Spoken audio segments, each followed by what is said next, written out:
to the third edition of Plural Spark Tank. My name is Tanya Naik and I'm the head of business at Plural, the online payment solutions platform by Pine Labs. Plural Spark Tank is our way of engaging with all you fintech enthusiasts on all kinds of subjects, both topical and interesting. And today's topic is all things marketing, sparking tech, product, SME through marketing strategies. And to talk about it, we have a very special speaker who has not only helped build, grow brands and products in the edutech, health tech, travel tech space, but also has been advising startups for a very long time. He has been an alumni of a very renowned university and also is a speaker in conferences across Singapore to Sweden. His rich insights online through his blogs help many a startup to build, grow and scale. So without much further ado, let me welcome Vedanarayanan Vedantham, aka Veda, to Plural Spark Tank, marketing leader and mentor at Microsoft. Thanks Welcome, for having me, Veda. Tanya. Thank you. Thank you so much. Thank you so much for gracing us today. So I thought before we begin today's episode, we did a little bit of a poll, and the poll was about the stage at which funds should be used to market your brand. And we had a host of responses which came in online and also from the audience here. And the options were A, launch, B, growth, C, maturity, and D, all the time. And pretty much 45% of the audience believes that all the time should be the time or the stage in which funds should be used to market your brand. So tell me what you think about it, and what do you think marketing goals should be for a startup? And when and what should be done, how? Yeah, that's an interesting question, Tanya, and this is a question that I consistently get asked across a lot of startup interactions that I have with a lot of entrepreneurs on when should I deploy marketing funds, how much should I deploy marketing funds. This is a consistent top of mind question for a lot of entrepreneurs, and my one point advice to them, especially if you're early stage, is to not start spending on marketing to begin with. And I realize that this is probably not in my own best interest to say this, given that I'm a marketer myself, but this is a single point of feedback that I often give them, because quite often I believe that once you start spending on marketing, you can't really stop spending on marketing. It is a little bit of a one-way street. But however, there could be some considerations that a lot of startups might have, which are more on-ground considerations which they need to meet. For example, they need to show a certain quantum of growth because they're looking to raise funds very quickly.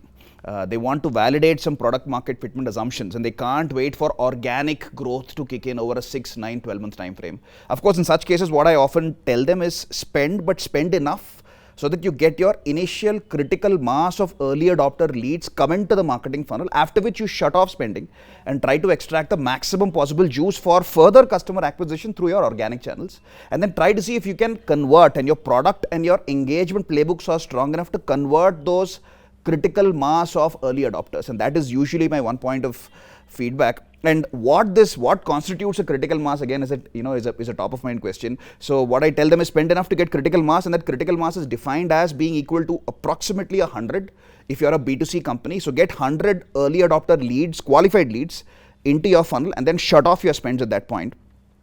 Likewise, if you're high-end B2B, get 5 early adopter highly qualified leads, come into the marketing funnel, after which you shut off your spends, and then try to see if you can actually convert those prospects and customers. That is one of the first things that I tell them. The second question which you had on what are some of the North Stars, the KPIs for marketing to know if you're actually trending in the right direction. Again, this is difficult to gauge, because again, there are multiple kinds of KPIs that marketers often gauge to measure success. Some of them are just cute metrics that marketers measure to make themselves feel feel good.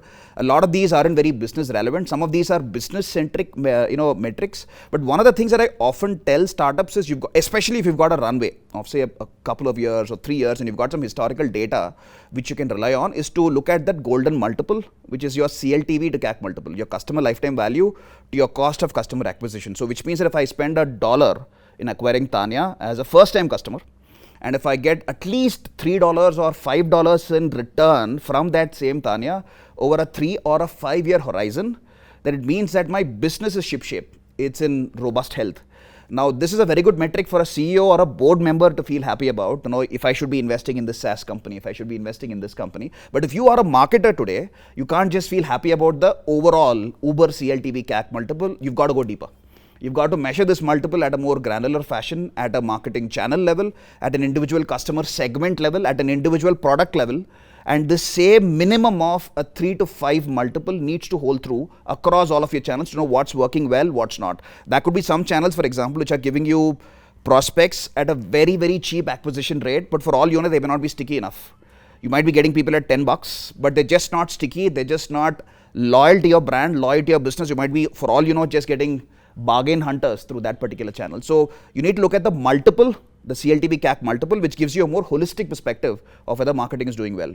I hope that answers your question. Yeah. It does. And just following on to what you earlier mentioned on the difference between how you should evaluate marketing goals for a B2B versus B2C.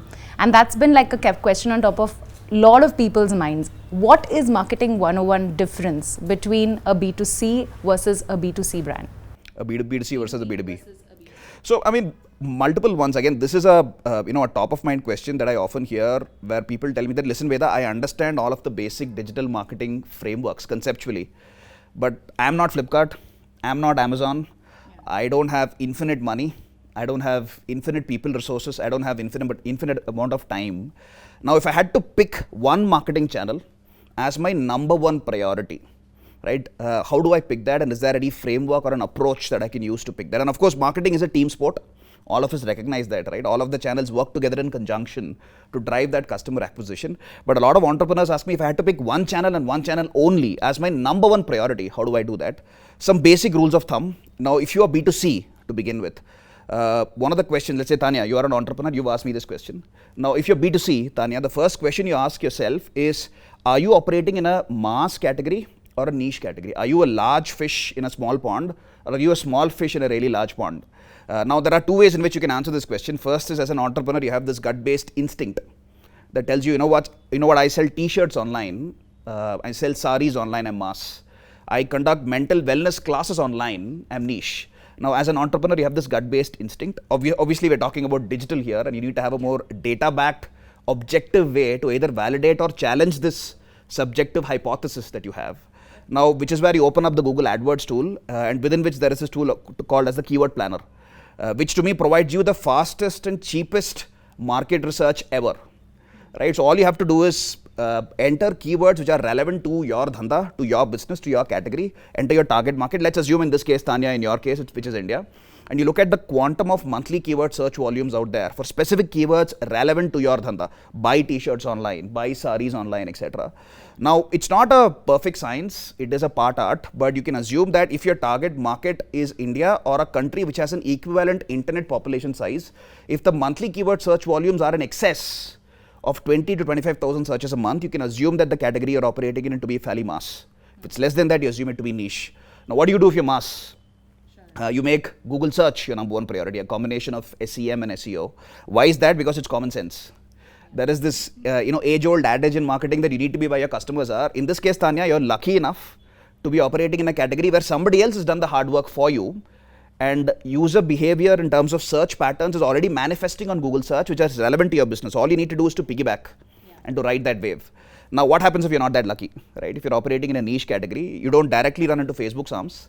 You ask yourself an additional question. Am I operating in a category that is high on personal connect, where I have the opportunity as a marketer, as an entrepreneur, to inject a very strong visual element into my marketing communications, high empathy communications, video communications, etc., which usually works well in proactive health tech, the space that a Healthify Me, a Cult Fit operate in, or fashion.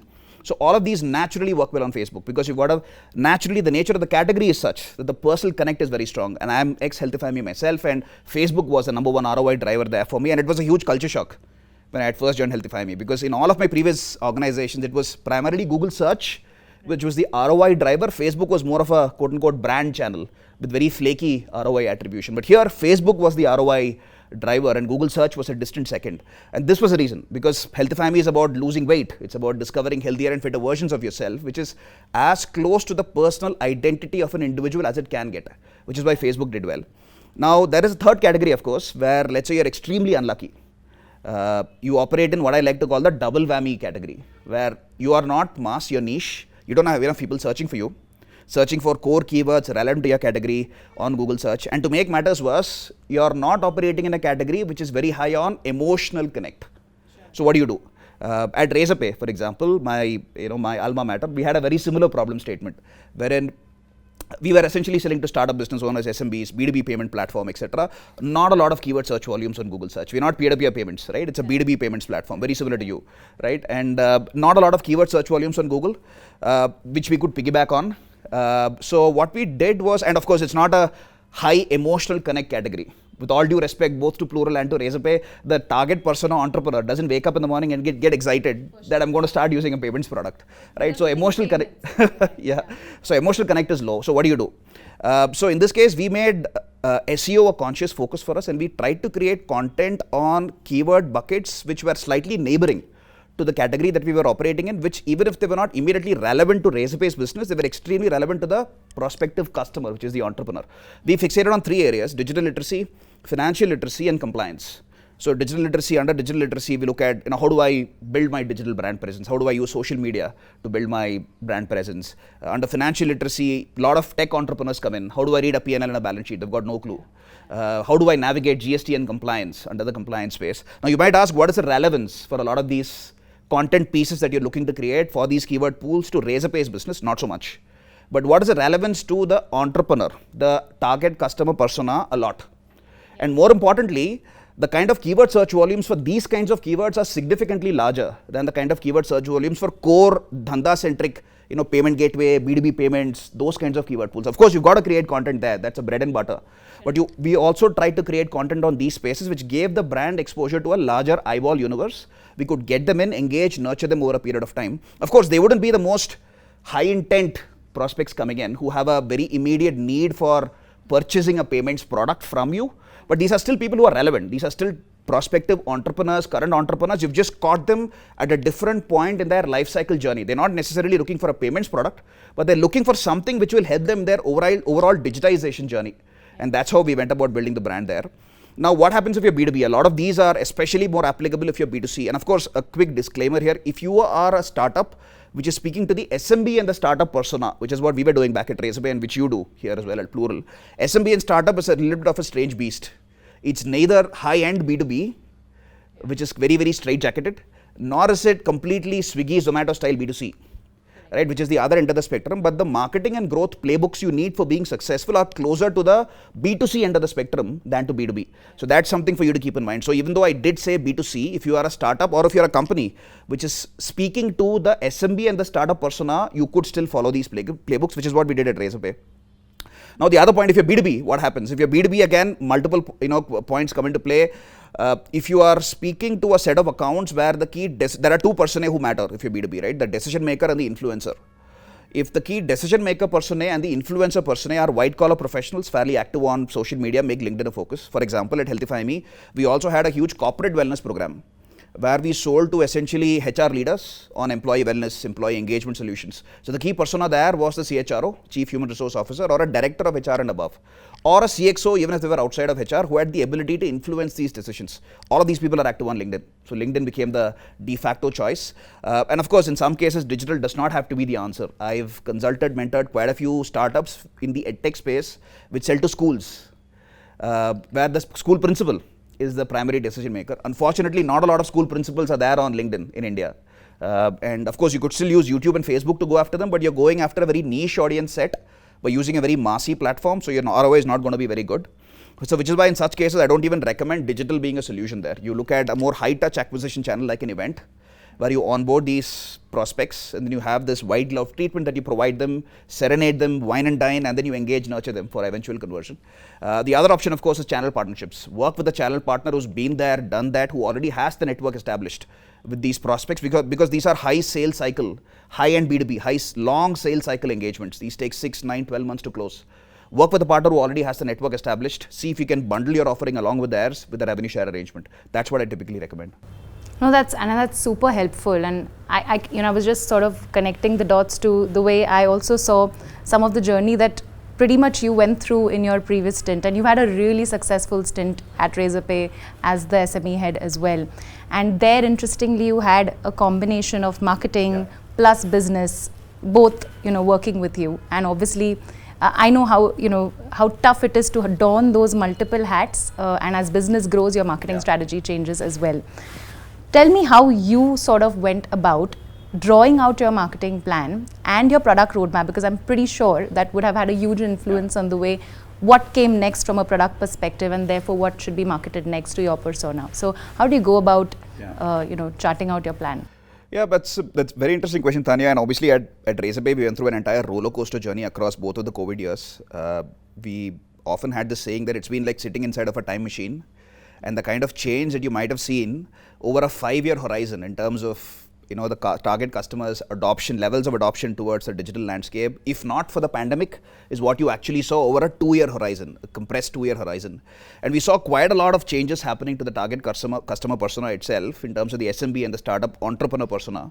And one of the things that we did well at Razorpay was to make sure that we kept our ears very close to the ground, and we had a clear sense of what were some of the demographic tectonic plate changes that were actually happening as far as the entrepreneur persona were concerned. And we made sure that A, from a marketing perspective, and B, from a product perspective, we were able to make changes to suit those changes. I'll give you a couple of examples. One of the biggest changes that we observed was the new age entrepreneur who was coming on board during the COVID years was essentially like an Aam Aadmi. I'm not trying to make a political statement here.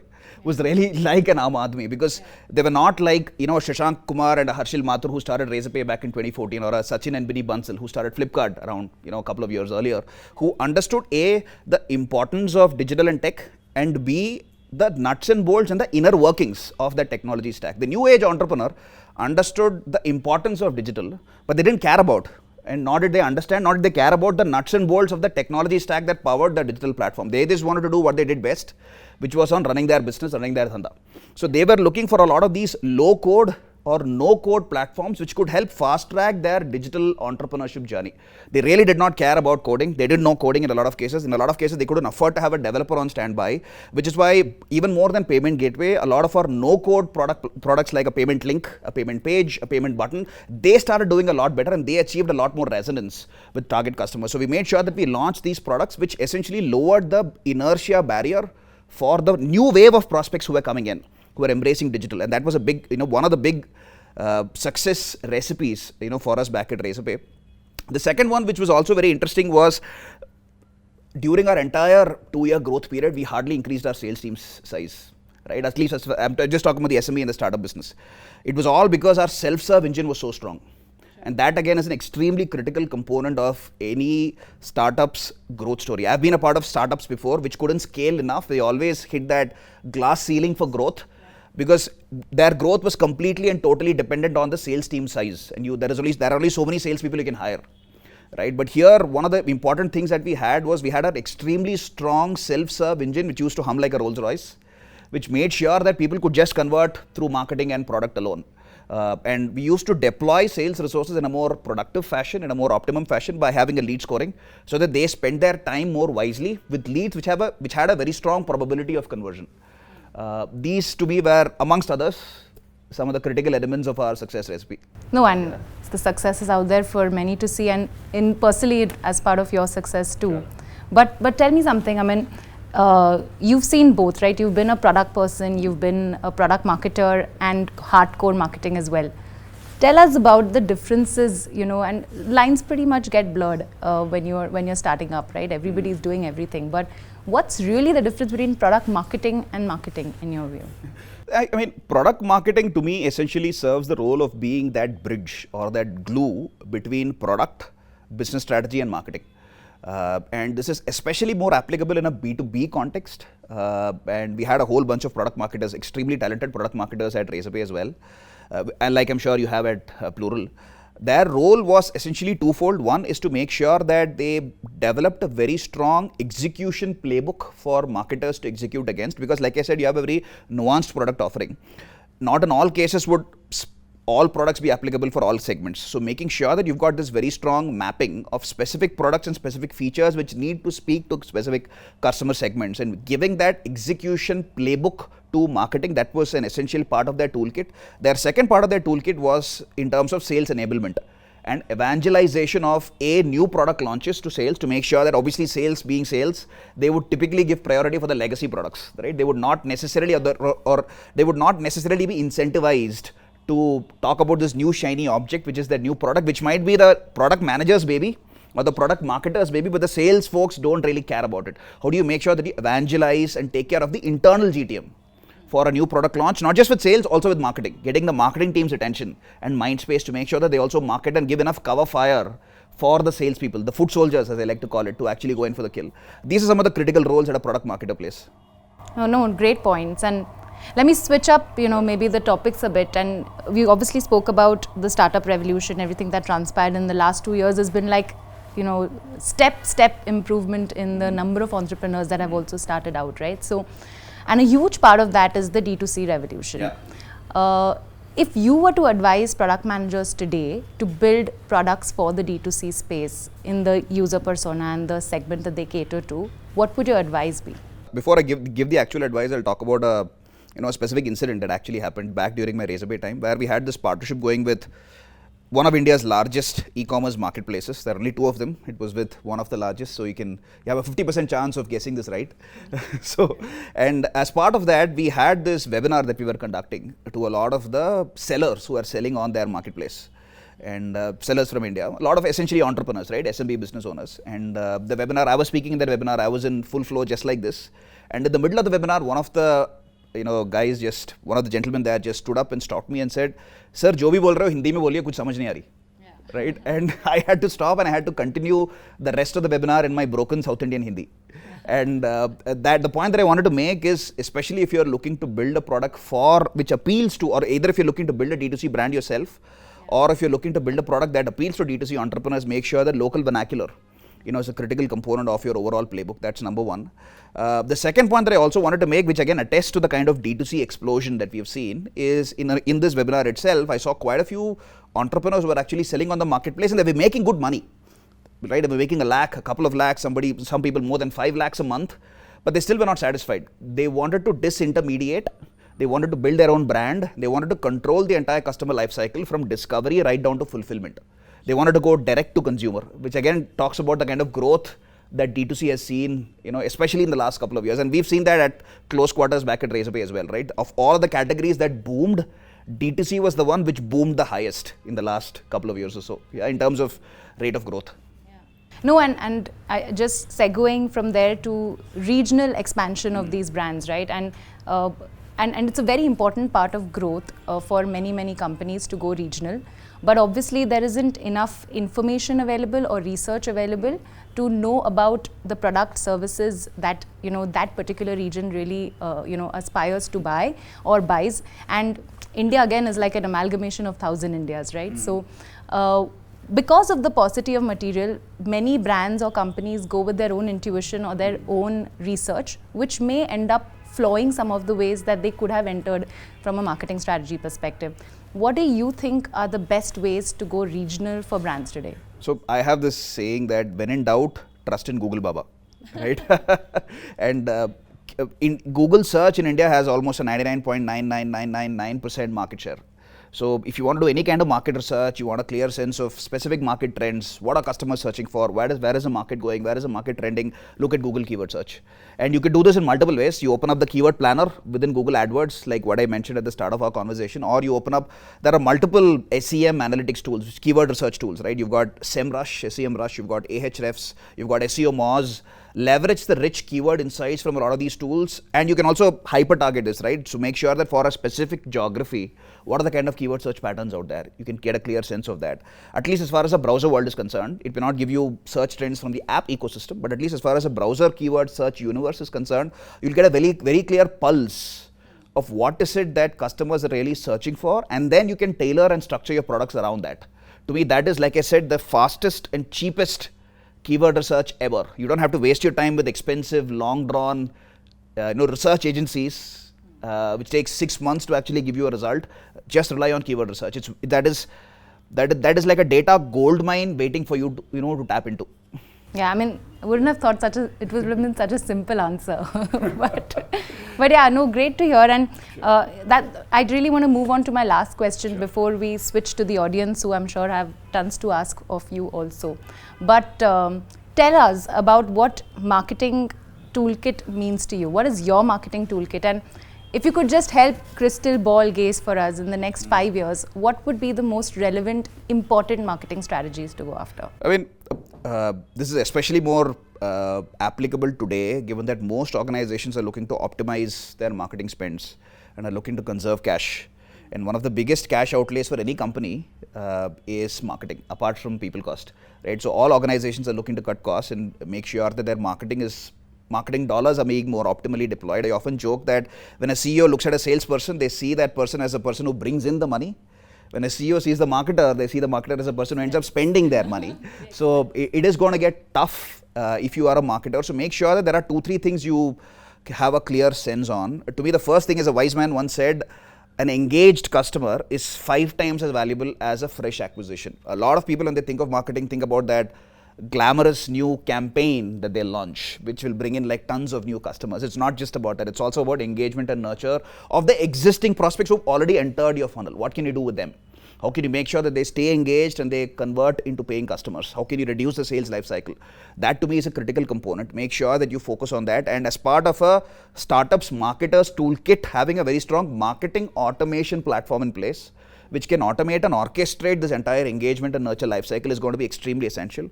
The other critical component of the toolkit is, of course, the SEO keyword research tools that I spoke about. Make sure that you invest in that. That is like an absolute must-have as part of a early stage startup or a startup that's looking to deploy their marketing dollars in a more optimum fashion, their toolkit. So both of these would be essential elements. Just on marketing automation itself, it's not just from a customer acquisition perspective. It's also something that will help you solve one of the biggest conundrums that a lot of startups face with, which essentially is on driving stickiness and repeat behavior. Right, I've got this Tanya, who's a first-time customer with me. I'm a company which has a strong gross margin. I have like 70-80% gross margin. I'm cash flow positive.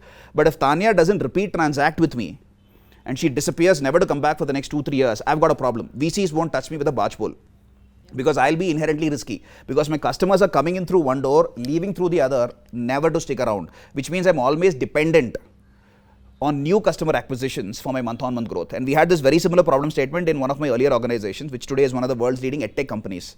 And there again, we used to provide digital marketing, project management, data science certification programs for working professionals just like yourself.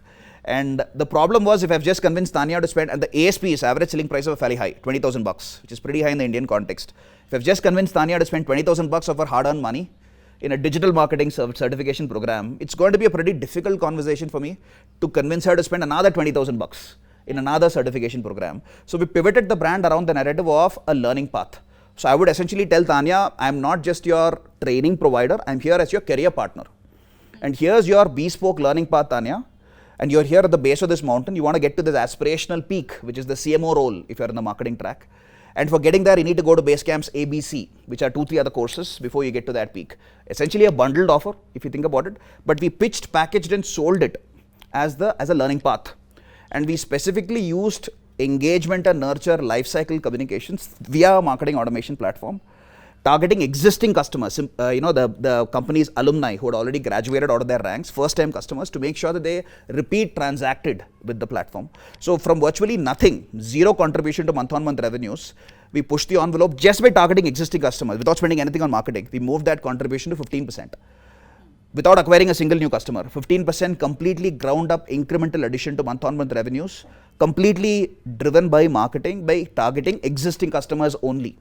So these are some of the toolkits that, as a marketer, it's going to be extremely critical and essential for you to adopt. No, I think the point on existing customers couldn't be more right. I mean, there are so many of us who just go after the next shiny object, and it makes sense to first retain them through marketing. So great knowing this from you.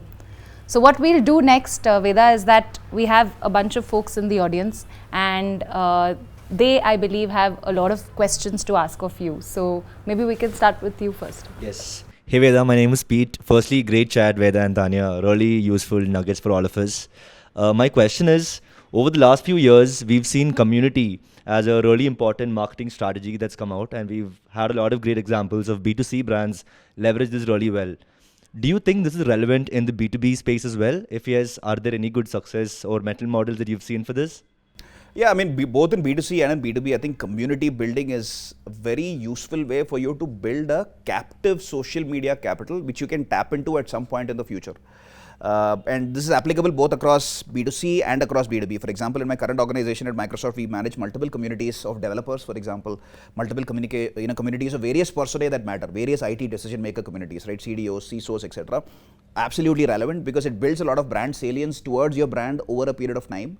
But the question that a lot of businesses grapple with is in terms of identifying a very clear line of sight towards ROI from that community. What does ROI mean? So that is something you need to be very clear on upfront, that it is not going to be dhanda, at least in the short term or even in the near term, right? This is something which is aimed towards building brand salience. It is something, and some of the KPIs that you need to measure to know if your community is moving in the right direction is signal to noise ratio, right? Of all of the conversations that are happening, how many of them are spam versus really value additive conversations? That's one. The second question you've got to ask yourself is do you have a multi-log there in the community, or is it just a monologue or a dialogue?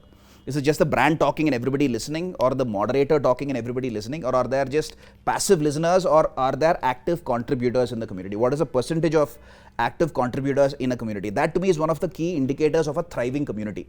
In terms of the number of active contributors as a percentage of the overall community size. You've got so many different startup communities as well, which are so popular in India. You've got Pushstart, you've got Headstart, you've got so many Thai chapters that I am personally a part of. So many of these thriving communities, and the success recipe there is to make sure that there is enough of a value addition for a lot of the community members when they actually join a community. And the trick there is to make sure that during your early stage, you get some aspirational folks to seed that community, to be a part of that community during the early stage. Because we don't get big names to join that community. Let's say you're looking to create a community of startups, for example, and if you don't have some of the top startup icons, right, entrepreneur icons, poster boys, as part of that community during the early stage, you're not going to get the best people to join later on.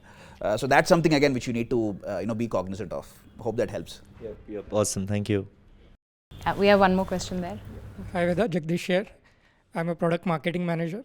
So recently I saw your LinkedIn post which said, don't forget about moving sideways, move upward, forget about moving upwards, think about moving sideways. Now, in an entrepreneur world, I understand because people have to wear multiple hats and they have to diverse their skill sets. But do you think that is true in a corporate world as well? My thinking behind that is slightly philosophical. What I meant to say there was, see, all of us here are fairly talented working professionals here, and over a 30-year-long professional career, the amount of money that a person is going to make will more or less get normalized. I mean, there will be those outliers, obviously, who will probably do significantly better than everybody else for whatever reason. Right place at the right time, they got lucky, whatever it is, or they're super talented. But leaving those aside, the vast majority of people will end up making the same quantum of money. So to me, it's a question of making sure that you've got that variety and richness of experience which keeps life interesting. And I've personally, had the benefit of quite a few career pivots. Right, I started off in technology, then went into financial services consulting. I've been a product manager, then got into marketing by chance, then had a business role at Razorpay. Then now I'm back into marketing. Plus, I wear a couple of other hats in life. Right, I'm a visiting professor in marketing at a few B schools, mentorship with various startups, etc. And I often believe that this opportunity for wearing multiple hats, builds a lot of empathy. Right, when you're having a lot of cross-functional conversations, I really do believe that the most successful professionals today are the people who are good at sales. And sales is not just for salespeople. You need to be good at selling your ideas to people around you in the room. That's what distinguishes a successful from a not so successful person. Especially in India, there is a stigma around sales. People believe he's just a salesman or a salesperson, right? Because sales is for everybody. The most successful people are fantastic at selling their ideas. So, and if you've got that richness and variety of experience, you get better at it. Because I know what you're thinking as a product marketer. If you're talking to a business stakeholder, you're talking to a Tanya, I know what she's thinking because I've been there in her shoes before. So I know what it takes to convince her. Because I imagine myself in her shoes when I actually make a point. I don't just think as a marketer. So it gives you that richness of perspective, that 360-degree view, which builds that empathy, which makes you more successful. And like I said, it keeps life interesting. Thank you. Thanks. Okay, so Veda, we also have a few questions from the audience which are watching this show live. Sure. So I'm going to take two of these. The first one is that, we see growth marketing as a new function with dedicated focus on getting a product manager and a marketing team. What's your opinion on this? Do you think there is a need for such a dedicated focus? I mean, especially some of the winds of change that I spoke about, which are sweeping across the horizon, where brands are looking to conserve cash. They're not really looking to splurge marketing dollars across the board in customer acquisition. They will look for ways and means for driving a lot of these hacks, which are in a lot of cases product driven. How do you inject specific engagement nuggets within your product lifecycle journey itself? They look for opportunities like these. That requires a product first thinking mindset with a marketing overlay. So you need somebody who can wear both hats, ideally a cross-functional team which has product representation, marketing and design. All of these essentially work together as one tightly coupled pod to deliver a lot of these success stories. So the idea here in a lot of cases is how do you make your product itself serve as a marketing engine, and that can wear multiple hats, and customer referrals is a great one. How do you make sure that, and the thing with customer referrals is you need to do it well. You need to do it subtly, you need to do it in a scientific fashion, otherwise it's going to end up becoming very crass and cheap, right? How do you make sure that you tap prospects during those specific moments where I know there are these surges of goodwill? How do I tap into Tanya when I know she has a surge of goodwill towards me as a brand? For example, when you've just got 1 lakh as an entrepreneur, you've got 1 lakh, your GMV has just crossed the 1 lakh threshold at Plural, for example, right? I know that you're feeling happy about yourself and your business now. Can I tap into you at that moment, for example, for getting a referral from you? Or can I tap into you at that moment for a cross-sell or an upsell? So I need to time it right. It's not just about targeting, it's also about tapping into the right customer at the right point in their life cycle, which again requires this very close tango between marketing and sales. And product. Between product and marketing. Totally agree. Fully, absolutely right. Yep. The next question is, product marketing as a function is still not very prominent in India as compared to many other countries. Why do you think that is the case, and is it here to stay? I think it's one of the reasons is because in India, people like to say that one person can do it all. So they try to club product marketing and marketing into one role. Also known as expense management. But I do believe product marketers have a role to play, especially if you are a B2B organization. Like I said, right, where there is a lot of nuance that comes into play in terms of specific product offerings which are applicable for specific customer segments at specific points in their life cycle. And you've got fairly long sales life cycles, and you've got a fairly large sales team. So product marketers play quite a strong role across a lot of the areas that I mentioned, right, in terms of defining products, product go-to-market strategy, in terms of defining that execution playbook in conjunction with marketing, of course, in terms of what specific products need to be taken to market when and where, in terms of sales enablement, in terms of essentially defining the go-to-market for your 0 to 1 products, as I like to call it, right? Obviously, your mature products get that level of needed mindshare from both sales and from marketing, especially for the 0 to 1, the toddlers who are just about beginning to walk. How do you make sure that those products get the needed level of attention? There again, they've got a critical role to play. Yeah, and which is why I think it's one of the most important functions that startups now have started to hire for, which was never the case before. Yeah, I agree. There's one more. Sorry, I'm just looking at some of these interesting ones. I'm just putting those by you. Market research as a function is not given a lot of importance in many companies. How much effort do you think B2B companies should put into market research? Yeah, if you're B2B, it changes things slightly because you don't necessarily you can't really piggyback on keyword research like the way I did, like the way I said. You could still do it like the Razorpay model where you look at, I operate in a category where I don't have too many keyword search volumes. Now, I don't want to crib about it, but I'm going to go after keyword search volumes that are slightly neighboring to my business category, but having extreme relevance to my end customer. But most importantly, having much larger keyword search volumes like digital literacy, financial literacy, compliance, right? Like in the Razorpay example that I mentioned. So one of the biggest ways to short circuit market research is to focus on keyword search patterns, which to me is a great way for you to do it. The other best way for you as a startup, right? If you are to do market research, is make sure that as a marketer, you shadow as many calls with your sales partners in crime as possible. Make sure that you get into as many customer conversations as you can. In a lot of the teams that I've taken care of in the past, we used to mandate that you need to log a certain number of customer calls, even if you are in the marketing team, every week. In some companies, it's across the board, not just for marketing. Because that's when a lot of the campaigns that you craft and the messages that you craft become real. Otherwise, you're creating ideas in a vacuum. So you need to make sure that you have as much of airtime with customers as possible, where you hear what they have to say. Then you'll have a better sense of whether that shiny new campaign can actually work. Yeah.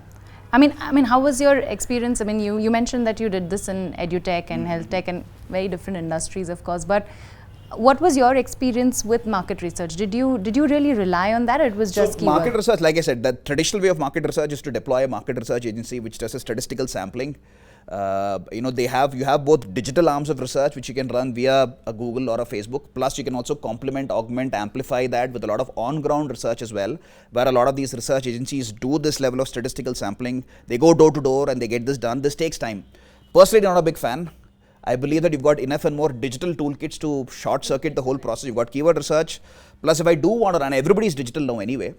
And plus, if you want to augment that keyword research with other forms of market research as well, Google and Facebook give you enough and more research options.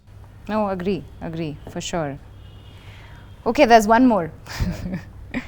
Microsoft versus Google, which is the stronger brand as per you? I don't know whether I should ask you this given where you are today, but well, I mean, both of the brands have their in own the enterprise space, I must qualify that. Yeah, I mean, both of the brands have their own suite of, own set of strengths. And one of the things that happened, and I can say this with confidence because in one of the public events that happened, that Microsoft conducted, we actually had one of the co-founders of InMobi actually coming in. Mohit was there, and the Microsoft CEO actually asked him in a forum just like this, and all of us were sweating. He said that you've used AWS, you've used Microsoft, you used Google Cloud. Give us your view, right? And he asked this question point blank, and all of us were sweating. And what he essentially said was, if you're an early stage startup, some of the other options outside of Microsoft seem to work better. But if you are a company that is looking to push the boundaries of what's possible in the cloud space, and you're not just happy with a Maruti 800, and you want to make sure that you, and he actually used the automobile analogy, and he said that you want to go upwards and you want to push the boundaries of what's possible, then you certainly should look to upgrade to a Microsoft cloud service. That essentially is what he said, and I'm not making it up. You can look this up. No, I don't doubt that at all. Yeah, but great. I mean, those were the questions that we got from the audience. I think that was all from our Q&A perspective, Veda. Sure. So I just want to round it up by firstly saying thank you. I'm sure you've sparked many more aspirations within entrepreneurs, PMM, marketing managers, product managers who are out there looking for a career in marketing and hopefully starting out a brand of their own soon. Sure. So thank you very much for gracing us today. Loved having this chat with you. Likewise. And hopefully we do this again soon. Absolutely, look forward to that. Thank you so much for having me over, Tanya, and to the whole Plural team. It's been an absolute pleasure. Thank you. Thank you. Bye-bye. See ya.